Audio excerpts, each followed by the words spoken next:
Bismillahirrahmanirrahim. Assalamualaikum warahmatullahi wabarakatuh. Waalaikumsalam warahmatullahi wabarakatuh. Innal hamdalillah nahmaduhu wa nasta'inuhu wa nastaghfiruh wa nastahdihi wa natubu ilaihi wa na'udzu billahi min shururi anfusina wa sayyiati a'malina. Man yahdihillahu fala mudilla lahu wa man yudlil fala hadiya lahu. Asyhadu an la ilaha illallah wahdahu la syarika lahu wa asyhadu anna Muhammadan abduhu wa rasuluh alladzi la nabiyya wa la rasula ba'dah. Allahumma salli wa sallim wa barik ala nabiyyina wa habibina Muhammadin wa ala alihi wa sahbihi wa man tabi'ahum bi ihsanin ila yaumiddin. Summa amma ba'd. Bapak Ibu jamaah yang semoga senantiasa dirahmati Allah SWT. Alhamdulillah pada kesempatan sore hari ini insyaallah kita akan lanjutkan kembali kajian tafsir kita dari surat At-Takwir. Kita masuk pada ayat yang ke-15. Baik. Pada ayat yang ke-15 Allah Subhanahu wa taala berfirman, A'udzubillahi minasyaitonir rajim, fala uqsimu bil khunnas. Sungguh aku bersumpah dengan bintang-bintang yang bercahaya. Al-khunnas ini adalah bintang-bintang yang bercahaya. Al-jawaril kunnas. Al-jawar ini yang beredar. Al-kunnas yang terbenam. Wal laili idza as'as. Dan demi malam apabila telah larut, ya, atau telah meninggalkan gelapnya. Maka bisa difahami jamaah sekalian bahwa di ketiga ayat ini Allah Subhanahu wa taala bersumpah dengan makhluknya. Karena memang kalau makhluk itu bersumpah dengan nama Allah dan Allah bersumpah dengan makhluknya. Makhluk yang Allah pilih untuk bersumpah menunjukkan ada bukti keagungan dalam makhluk tersebut. Ada sesuatu yang besar, ada sesuatu yang dahsyat, menunjukkan kehebatan Allah Subhanahu wa taala. Bagaimana tidak? Bintang-bintang yang bersinar. Ini luar biasa, menghiasi langit. Dan kita benar-benar mengakui kerajaan langit, kerajaan Allah Ta'ala yang ada di langit betapa luar biasanya. Bintang-bintang bertaburan menghiasi langit, menjadikan indahnya malam. Kemudian disifati oleh Allah Ta'ala bahwasanya bintang ini beredar di malam hari dan terbenam di siang hari. Dan Allah juga bersumpah demi malam. Malam yang telah larut atau meninggalkan atau hampir meninggalkan gelapnya. Malam yang telah larut atau malam yang hampir meninggalkan gelapnya menunjukkan malam itu hampir berakhir menuju waktu subuh.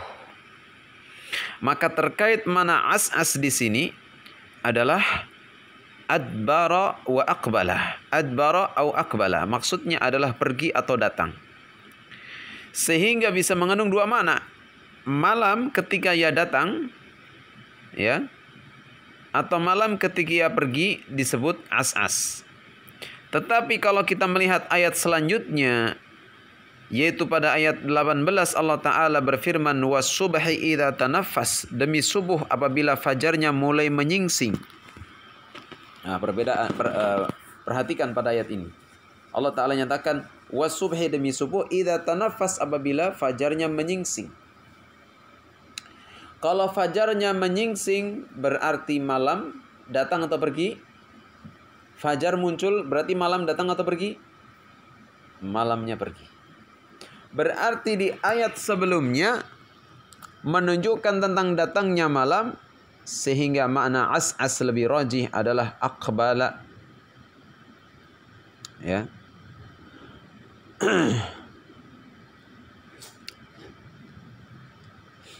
Kalau diartikan perginya malam, ya, maka di sini ada pengulangan. Karena perginya malam sama halnya menyingsingnya sinar subuh. Ini ada dua makna sebenarnya. Bisa jadi, ya, malam itu datang atau malam itu pergi. Di sini ada perbedaan pendapat. Sebagian ulama menyatakan yang dimaksud wal laili idza as'as adalah malam meninggalkan gelapnya, yaitu menuju subuh. Sehingga ada kaitan dengan ayat berikutnya, wasubhi idza tanaffas. Demi subuh apabila fajarnya mulai menyingsing atau fajarnya mulai muncul. Ya. Ala kulli hal, di sini Allah Subhanahu wa taala bersumpah dengan makhluk-makhluknya, dan apabila Allah taala bersumpah dengan makhluk-makhluknya menunjukkan bahwasanya makhluknya ini adalah sebagai bukti keagungan Allah Subhanahu wa taala, dan ini bukan celaan bagi Allah karena terserah Allah. Allah bersumpah dengan nama apapun dari makhluknya itu sesuai dengan kehendak Allah Subhanahu wa taala. Berbeda dengan makhluk, ketika makhluk itu bersumpah harus dengan nama Allah Subhanahu wa taala. Sebab berbeda sumpahnya Allah dengan sumpahnya makhluk. Sumpahnya makhluk itu adalah lita'zim, untuk pengagungan. Sehingga kalau manusia mau mengagungkan, agungkan Allah, jangan agungkan yang lain. Tidak boleh manusia mengagungkan bulan bintang, ya. Apalagi berhala demi Lata, demi Uzza. Ini sesuatu yang hina, nggak boleh diagungkan. Yang berhak diagungkan adalah Allah Subhanahu wa taala. Maka seorang muslim bersumpah harus dengan nama Allah taala, dan satu-satunya yang berhak diagungkan adalah Allah Subhanahu wa taala. Tidak boleh seorang bersumpah demi Allah, demi Rasulullah. Ya. Kadang-kadang kita mendengar kan, seorang bersumpah demi Allah, demi Rasulullah.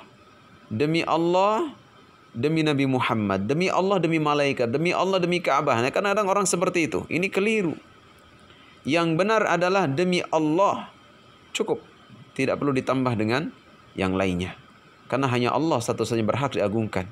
Ini kalau makhluk. Adapun Allah bersumpah, maka bukan untuk pengagungan. Bukan berarti Allah itu bersumpah dengan bintang-bintang, Allah mengagungkan bintang, tidak.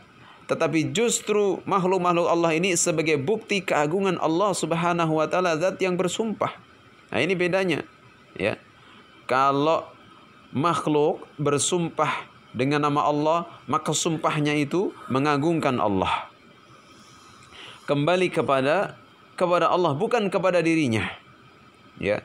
Tetapi kalau Allah bersumpah, maka keagungan itu, sumpahnya itu kembali kepada Allah, ya, menunjukkan keagungan Allah Subhanahu wa taala, bukan mengagungkan makhluk.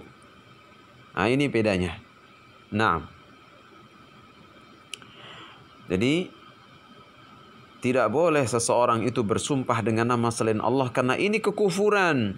Bahkan disebut oleh Nabi, ini adalah kesyirikan seorang yang bersumpah dengan nama selain Allah. Bagaimana tidak syirik?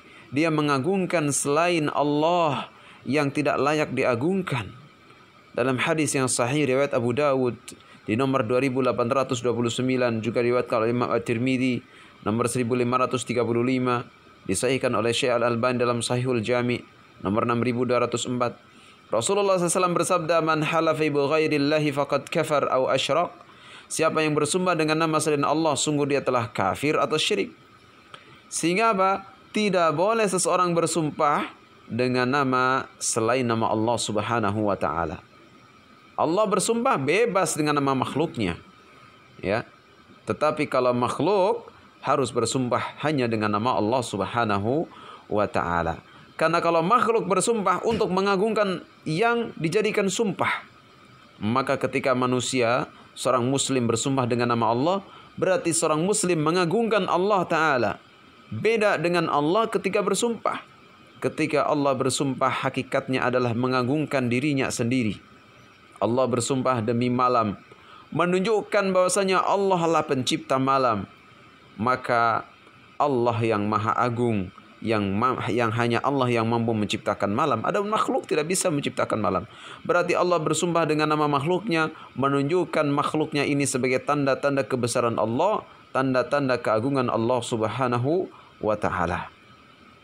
Allah Subhanahu wa taala bersumpah karena Allah juga ingin menyampaikan bahwa Al-Quran ini adalah firman Allah yang dibawa oleh utusan yang mulia, yaitu malaikat Jibril, yang mana Allah Ta'ala sebutkan dalam ayat berikutnya, Rasulin Karim, utusan yang mulia, innahu laqawlu Rasulin Karim. Sesungguhnya Quran itu benar-benar firman Allah yang dibawa oleh utusan yang mulia. Siapa yang utusan mulia di sini? Yaitu malaikat Jibril alaihissalam. Bagaimana sifat Jibril? Di antaranya disebutkan di ayat berikutnya, dzi quwwatin 'inda dzil arsy makin. Jibril itu yang memiliki kekuatan, memiliki kedudukan yang tinggi di sisi Allah, di mana Allah lah sang pemilik arsy. Maka Jibril ini berarti adalah apa? Malaikat yang luar biasa. Penghulunya para malaikat, pimpinan para malaikat. Allah Ta'ala sebutkan bahwa Jibril adalah malaikat yang kuat di sisi pemilik arsy itu Allah Ta'ala, yang memiliki kedudukan yang tinggi di sisi Allah Ta'ala. Maka malaikat Jibril adalah malaikat yang paling kuatnya, yang paling terhormatnya, yang paling mulianya pimpinan para malaikat, Jibril alaihissalam. Dan Al-Imam Al-Baghawi di antaranya menyebutkan bahwa di antara kekuatan Jibril adalah Jibril alaihissalam hanya menggunakan sayapnya ketika mengangkat negeri kaum Lut ke angkasa, kemudian dibalik dan dilemparkan ke bawah. Demikian juga dengan teriakan suara daripada suara Jibril menjadikan kaum Samud tewas seketika menjadi mayat-mayat yang bergelimpangan. Demikian juga Jibril alaihissalam begitu cepatnya bergerak dari langit ke bumi, dari bumi ke langit. Ini menunjukkan betapa hebat dan dahsyatnya kekuatan malaikat Jibril. Dan malaikat Jibril juga disifati dengan muta'in sama amin. Dipuji oleh Allah Ta'ala, muta'in sama amin, yang ditaati oleh malaikat-malaikat di alam malaikat. Kemudian amin, terpercaya. Jadi Jibril ini memiliki banyak anak buah yang mentaati malaikat Jibril. Malaikat-malaikat langit patuh kepada Jibril atas perintah Allah. Malaikat Jibril adalah malaikat yang terpercaya dan semua malaikat terpercaya. Namun Jibril itu adalah pimpinannya. Malaikat Jibril membawa pesan dari Allah untuk disampaikan kepada Nabi SAW dalam keadaan terpercaya. Maka Jibril lah yang senantiasa menemui Nabi SAW untuk menyampaikan wahyu Allah Subhanahu wa Ta'ala. Naam. Sampai di sini kajian tafsir kita, insyaallah Ta'ala. Pada kesempatan yang akan datang kita lanjutkan kembali. Wallahu ta'ala a'lam bissawab. Subhanakallahumma wa bihamdika asyhadu an la ilaha illa anta astaghfiruka wa atubu ilaik. Assalamualaikum warahmatullahi wabarakatuh.